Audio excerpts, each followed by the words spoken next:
네, 안녕하세요. 김포문화 사무국장 정혜진입니다. 반갑습니다. 네, 최신덕 위원님을 모시고 하는 자리는 저는 처음이에요. 우리 위원님 굉장히 중요하신데 오늘 감사합니다. 시작에 앞서 지난번 경기도 DMZ 코뮤지엄에서 한번 했습니다. 김포에서 김포, 파주, 연천, 의정부인가요? 이렇게 한번 해서 김포에서 한번 했는데 그때 제가 발표한 게 김포의 거점을 3개를 나눠가지고 하나는 포구 거점, 하나는 생태 거점, 하나는 역사 거점을 발표한 적이 있고요. 오늘은 경기만하고만 연계를 하는 포구 거점에 대해서만 제가 말씀드리도록 하겠습니다. 어떤 자원이 있고 어떤 역사적인 의미가 있는지는 생략하겠습니다. 그래서 바로 이런 것을 김포에서 했으면 좋겠다. 요거부터 시작을 하겠습니다. 그래서 8가지를 적었는데요. 간단하게 말씀드리겠습니다. 경기만에서의 끝점을 조강으로 설정을 했습니다. 여기는 임진강과 한강의 물이 합수하는 곳이고 서해안의 물이 여기 와서 민물과 합수하는 기점이기 때문에 서해안의 끝점을 그냥 제 나름대로 조강으로 설정을 했고요. 조강의 포구 거점을 강령포, 조강포, 마금포로 설정을 했고 그 다음에 기록에 보면은 한강의 5포라고 나와 있습니다. 한강의 5가지 대표적인 포구는 마포, 그 다음에 임진강의 문산포, 그 다음에 조강이 3개가 있어요. 하나는 유도 앞에 있는 개풍군에 있는 영종포, 그 다음에 2개가 강령포하고 조강포입니다. 그래서 한강 하구의 전체적으로 가장 중요한 포구가 마포와 임진강의 문산포와 조강의 영종포구, 조강포구, 강령포구 이 3개가 여기에 다 있기 때문에 이것은 역사적으로 그 다음에 교통 중심지였다. 수로교통의 중심지였기 때문에 이렇게 설정이 되어 있고 그러나 안타깝게도 지금 70년 동안 정지 상태로 머물러 있다 보니까 전부 잊혀져 가지고 역사적으로 잊혀진 그러한 곳이고 여기는 앞으로 가능성을 어디로 가냐면은 개발도 할 필요가 없고 그냥 옛날 그대로 복원만 하면 됩니다. 그리고 여기는 집과 포구와 그 다음에 상설시장 이런 것들이 다 형성이 돼 있었던 곳이었기 때문에 지금은 99%가 논으로 바뀌었고 1% 정도가 철책으로 바뀌었기 때문에 여기는 그냥 복원이 가능하고 지번상으로도 여기는 논인데 현재 가보면 논인데 지번상으로는 대지가 다 돼 있습니다. 그래서 그대로 복원만 하게 되기 때문에 환경 훼손이라든지 이런 것을 최소화 시켜가지고 하면은 제가 생각할 때는 김포의 포구 3개만 한다고 하면은 그냥 포구 민속촌, 민속마을 우리가 육지에 있는 민속촌은 이제 용인이 유명한데 한반도에 포구를 복원해서 민속마을로 만든 건 제가 알기로는 없는 걸로 알고 있습니다. 그 다음에 그것만 한정을 시킬 거냐 가능하면은 그 앞에 있는 영종포구까지 남북이 같이 공동 복원을 해서 여기를 그냥 한민족 포구 평화 민속촌이라든지 이런 걸로 하면은 언제든지 가능한데 저는 여기에 포인트를 수산업으로 봤습니다. 수산업 중심으로 복원을 하는 것이 굉장히 좋고 여기 이 수산업을 가지고 6차 산업까지 간 외국의 도시도 있지 않습니까? 그러면 여기에 있는 민속예술, 수산업, 역사, 문화 이런 자원을 가지고 그대로 복원을 하면은 아마 한반도에서 가장 역사적인 그런 장소가 또 다시 한번 다시 이슈화되는 그런 곳이 분명히 될 거고 여기까지는 그 서해안에서 평택이나 인천에서 배가 직접 지금도 접안을 할 수 있는 곳인데 단 한 곳, 현재 강화대교, 초지대교는 이제 감안에서 대교를 건설했는데 강화대교는 현재 배가 다닐 수가 없는 곳이 없어요. 교량상으로. 그래서 그런 것만 감안하면은 여기는 충분한 가치가 있는 곳이라고 저는 봤고요. 두 번째는 좀 전에 얘기한 수산 자원을 어떻게 할 거냐. 영종포구와 여기에 있는 영종포구와 영종포구와 강릉포구, 조광포구의 동국 여지승남이 아니라 신증 동국 여지승남의 수산업 자원을 보면은 오징어부터 새우, 숭어, 웅어부터 굉장히 많습니다. 이분들의 경제 활동 영역을 실제 그때 당시에 있었던 영종포구에서 있었던 분도 만났어요. 그분이 6.25 전에 용광리에 놀러 왔다가 6.25가 터져가지고 거기를 못 가고 자기 영종을 못 넘어가고 거기에서 그냥 사셨는데 제가 만났을 때가 연세가 좀 많이 드셨어요. 그런데 여기에 경제 활동 영역이 서해안까지 다 가졌었다는 얘기를 들었고 만선이 돼가지고 영종포구에 접안을 하기 시작을 하면은 꽹과리를 쳤대요. 저 오리 심리학에서. 그러면은 마을 사람들이 그 소리를 듣고 야 만선이구나 해갖고 영종포구로 다 몰려들었답니다. 실제 그런 얘기를 들어봤을 때 조광포구나 강릉포구도 마찬가지고요. 이런 경제활동 영역을 수산업을 통해서 포구 마을을 복원하면서 이 수산업을 남국이 어떻게 활용하고 이 시대에 맞는 6차 산업까지 어떻게 갈 건지는 이게 김포의 사업이 아니라 국책 사업으로 저는 가야 된다고 보고 특히 경기도에서 관심을 갖지 않으면 이 사업은 할 수가 없다. 굉장히 저는 중요하다고 보고 이 여기를 열어버리면은 저는 한반도가 열린다고 봅니다. 김포의 포자가 포구 포자거든요. 포구 도시입니다. 옛날부터. 그래서 김포의 포구를 열어버리면은 한반도를 열린다. 뭐를 중심으로 수산업과 옛날에 있었던 것을 그대로 복원하는 조건으로. 그 다음에 장기적 과제인데 염화가 그 밑에 조각에서 이제 내려오죠. 서해안 쪽으로. 그럼 염화가 짤염자입니다. 네, 여기에 염전이 있었고 최근에 그 유주만 문화원장님이 고지도를 찾아내가지고 염전이 어디에 있었다는 것을 찾아냈어요. 그래서 염전이 기록상으로는 2개가 있었는데 한 곳은 위치까지 파악이 됐는데 거기가 덕포진 쪽입니다. 본진 쪽이에요. 그러면은 이런 염전도 거기는 복원이 가능을 합니다.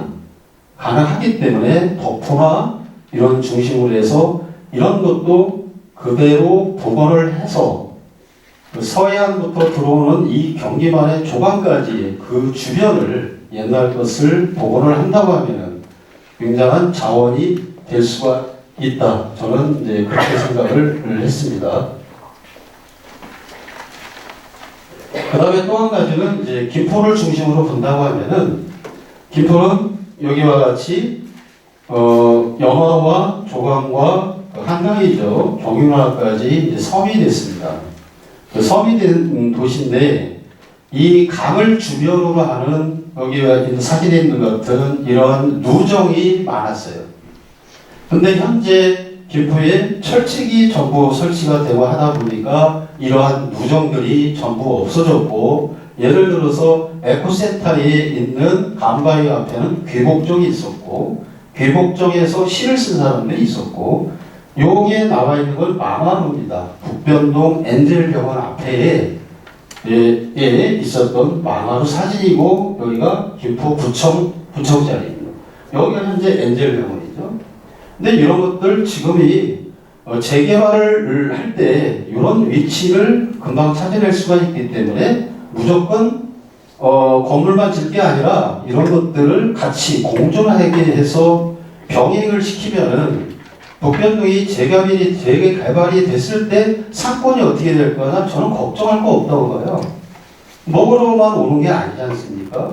굉장히 북변동에도 이런 자원들이 굉장히 많은데 이런 자원들을 에코 뮤지엄을 통해서 우리가 하나하나 시기적으로 복원을 한다고 하면은 이런 부분들이 김포의 정체성을 한눈에 알아보게 하고 에코 뮤지엄을 통해서 김포가 한 번 더 업그레이드되고 가치를 키우는 이런 쪽이 분명히 되고, 다행스럽게도 여기는 지금 이야기하는 곳은 조각이나 여기는 건물이 없어요.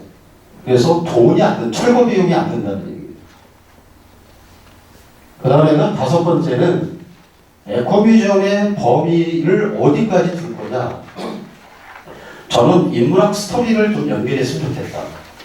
즉, 그 조각에 있는 애기봉을 봤을 때 애기봉을 가서 무엇을 볼 것이냐.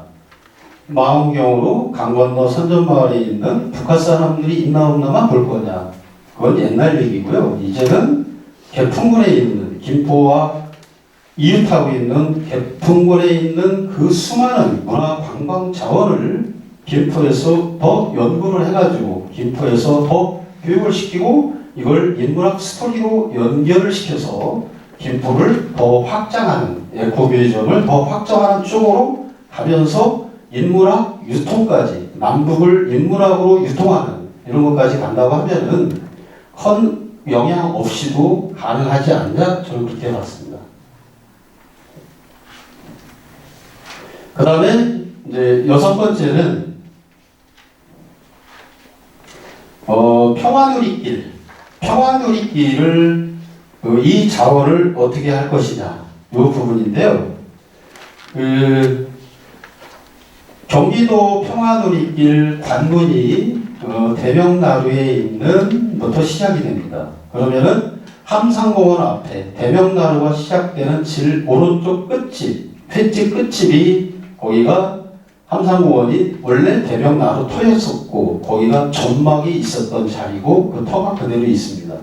점막은 뭐냐면은 이 여관까지 같이 겸했던 곳인데, 이런 것을 상징적으로 경기도에서 매입을 해가지고, 첫 번째 관문이니까요. 그럼 점막을 복원해가지고 한다고 하면은 여기에서 평화누리길을 안내해주고 그 다음에 스토리를 연결시켜주는 관문의 역할을 할 수 있는 하나의 시작점이 될 수가 있다고 봤고요. 그 다음에 평화누리길을 걷다 보면은 정미소도 있고 너가집도 있고 상여집도 있고 많이 있습니다. 이런 자원들을 그냥 놔둘 게 아니라 에코뮤지엄을 통해서 이런 자원들을 복원하고 그 다음에 계속 업그레이드 시켜나가기 시작을 한다고 하면은 이야기거리가 풍성해지고 하나의 관광 자원화까지도 연결을 해줄 수 있다고 봤고, 그 다음에가 그 평화누리길에 있는 그 부분들을 이제 걷는 사람들이 사실은 그 시각 방해를 하면 안 돼요. 그래서 제 개인적인 생각인데는 가능하면은 무엇을 설치하고 이런 것들은 나중에 그 우선순위에서 나중으로 가고, 처음에는 그 자연 자원을 활용하는, 그러니까 평화누리길을 걷다 보면은 주변에 밭이 많습니다. 밭을 그 주변에 있는 마을하고 계약 재배를 해서 사시사철 거기에 맞는 호박꽃을 피는 길을 걷는 게 김포는 더 아름답잖아요. 가지꽃이 핀 길을 걷는 게 더 아름답고, 이런 쪽으로 계속 같이 전환을 시킨다고 하면은 그 자원들은 애기봉과 저쪽 시암리를 거쳐서 석탄리로 해서 전류리까지, 그 다음에 향산리까지 그런 자원들이 굉장히 많은데, 거기에 핵심은 뭐냐면은 전부 나루터가 있었다는 거예요. 그래서 김포에서는 평화누리길을 평화나루길로 하는 게 저는 명칭에서도 훨씬 낫다. 전부 나루가 다 연결이 돼 있었기 때문에. 그래서 에코뮤지엄을 통해서 여기 보면은 이제 대명나루부터 여기까지가 핵심인데, 이 경기만 에코뮤지엄에서 이런 자원들을 여기까지 지금까지 얘기한 부분들을 어떻게 연구해서 어떻게 적용을 시킬 것이냐를 우리가 공동 연구를 통해서 간다고 하면은, 이것은 100년, 200년 전의 일이 아니라 앞으로의 일이 아니라 내일에도 가능한 것들도 있다. 이런 말씀을 드리고요. 평화누리길이 지금 조광파하고 연결이 안 돼 있죠? 평화누리길이 이제 원래 계획은 강령포, 조강포로 연결이 돼 있는데 군부대에서 아직 그 협약이 끝나지 않아서 거기를 아직은 못 다닙니다. 못 다니고 남문에서 강화대교 앞으로 남문에서 그 문수산을 넘어가지고 조강리로 이어지는 현재는 그렇게 돼 있습니다. 그리고 이제 여기에는 이제 이계월이라는 분이 강령포교에 살았던 분인데 제가 조사할 때 보니까 그 할아버지 이야기를 들었을 때는 고려 말 조선 초에 개풍 개성 쪽에서 오신 분인데 주막을 해가지고 굉장히 유명했고 이분의 묘가 있고 이런 부분들이 지금 많이 안 알려져 있는데 다 요 주위에 다 있습니다. 이런 것도 앞으로 어떻게 연계를 시킬 것이냐 네, 그런 부분이고요. 그 다음에 여기에 있었던 대표적인 민속 예술이 조각 치문패입니다. 그러면은 에코뮤지엄은 물과 수산자원과 그 다음에 유형자원만 갈 것이냐, 저는 무형자원까지 갔으면 좋겠다. 그래서 저 서해안부터 시작하는 김포까지의 그 배 띄우는 소리라든지 조각 치문패, 용왕제, 풍어제 굉장히 많습니다. 이런 부분들을 에코뮤지엄을 통해서 무형문화까지 이왕이면은 준비를 하는 것이 굉장히 풍성할 거다. 그래서 김포에는 이제 경기만 그 범위에는 조강 치문패하고 대명포 뱃뼈온 소리가 현재 복원을 해서 재현을 하고 있고요. 조강포구에서 유명했던 용왕제는 아직 복원을 못하고 있습니다. 이런 자원까지 좀 확장을 하고 또 영화 쪽에는 유명한 약수터가 있습니다. 썰물 때는 약수터가 물에 잠겨요. 바닷물에. 밀물 때는 드러납니다. 이런 자원까지도 경기만 전체를 조사를 하면서 이런 자원까지 좀 같이 복원을 했으면 좋겠다는 제 개인적인 생각이고요. 그 다음에 마지막입니다. 서해안을 통해서 조각까지의 이 경기만의 수로를 통한 전쟁사 이거 굉장히 많죠.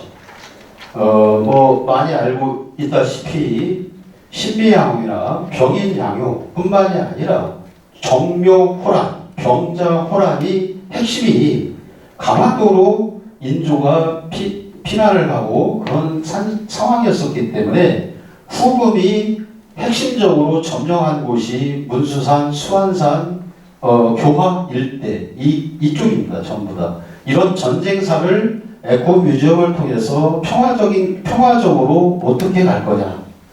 김포 걸 제가 도표를 한번 만들어 봤습니다. 김포에서 일어난 일들을 제가 기록을 찾아가지고 도표를 만들어 봤더니 물론 여기에 더 빠진 것도 있을 것 같아요. 그래서 기록에 남아있는 것만 제가 도표로 만들어 봤는데 한강 유역 한강하구에서 신라 고구려 백제의 쟁탈전이 벌어졌다는 것은 역사적으로 굉장히 많은데 기록상으로 장수왕이 그때는 여기가 백제 땅이었는데 여기를 침공을 합니다. 그래서 그때 장수왕이 김포의 이름을 검포로 이름을 합니다. 그 다음에가 이제 신라 경도광이 이제 여기를 통일하고 여기를 이제 김포라고 하고 그 다음에가 이제 몽고 6차 침입에서 수안 통진 이쪽은 쑥대밭이 되고 그 다음에 또 수안 동성 이렇게 764년, 761년 전이죠. 지금으로부터 764년 전 몽고 6차 침입, 지금으로부터 761년 전. 그 다음에 외부는 기록으로만 나와 찾은 것만 해도 이렇게 두 개뿐이 없는데요. 그 서해안을 통해서 경기만을 통해서 염화를 거쳐가지고 그 다음에 하성의 동선 양화까지만 올라왔답니다. 약탈이 굉장히 심했대요. 그래서 와보니까 누가 방해를 안 틀어야하는 거예요. 그러니까 뭐 애들이 그냥 놀다 가는 거예요. 그런 부분이 있다가 이제 나중에 임진왜란, 그 다음에 가장 피해를 많이 본 곳이 이 김포가 후금 청나라. 여기가 어디냐면은 갑곤나루, 지금으로 얘기하면 성동나루 이쪽입니다. 염화의 끝쪽이죠. 그 다음에 병인양요는 이제 문수산성이 다 무너지고, 그 다음에 신미양요, 그 다음에 초지진 강화도, 그 다음에 1919년 월곶에서 3.1운동이 일어날 때까지만 제가 정리를 해봤는데요. 이 김포만 놓고 보더라도 이와 같이 굉장히 힘든 나날들을 우리 선조들은 보냈다는 거고요. 이 기록들을 찾아보면은 더 많이 있을 것 같습니다. 그래서 이왕이 에코뮤지엄을 할 때는 김포 조강 쪽의 포고 복원은 한반도를 위해서 꼭 먼저 했으면 좋겠다. 그리고 평화누리길에 있는 그런 자원들을 세세하게 찾아가지고 드러내줬으면 좋겠다. 무형문화까지, 문해문화, 무형문화까지 에코뮤지엄 범주에 포함을 시켜서 중장기, 단기, 중기, 장기로 나눠서 가면 될 것 같고요. 그 다음에 전쟁사를 어떻게 갈 거냐. 예를 들어서 여기를 신미양요하고 병인양요 이 날을 프랑스 대사관하고 그 다음에 미국 대사관을 평택에서부터 함상에 배를 태워가지고 평화적으로 대명나루 초지진까지 오고 갈 수 있는 이런 것도 할 수 있지 않냐. 그래서 저는 이렇게 정리를 간단하게 해봤습니다. 예, 제가 두서없이 말씀을 드렸는데요. 저는 이제 김포에서 살다 보니까 제가 이 준비를 하면서 너무 주관적이 들어가면 안 될 텐데 염려를 많이 했어요. 그래서 객관적으로 가능하면 하려고, 그리고 가능하면은 기록에 있는 자원, 실제 있는 자원 이런 걸만 가지고 말씀을 드렸습니다. 이상 마치겠습니다. 감사합니다.